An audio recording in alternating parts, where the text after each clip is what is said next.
என்ன மாதிரி கண்டுபிடிக்கணும், எப்படி கேட்டகரைஸ் பண்றோம் அப்படின்னு பாத்தீங்கன்னா, இதுல நிறைய டைப்ஸ் இருக்கு.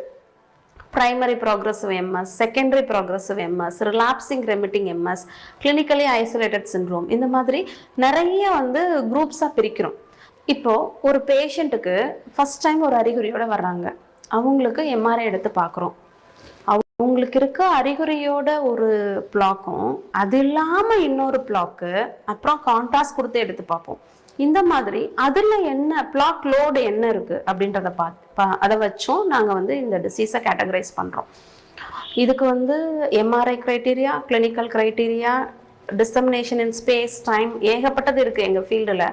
நீங்கள் புரிஞ்சுக்க வேண்டியது என்ன அப்படின்னா, ஒரு தடவை அறிகுறி வந்தால் டாக்டர் கிட்ட ஃபர்ஸ்ட் போய் சொல்லணும், என்ன இருக்கு அப்படின்றத கரெக்டாக சொல்லணும்.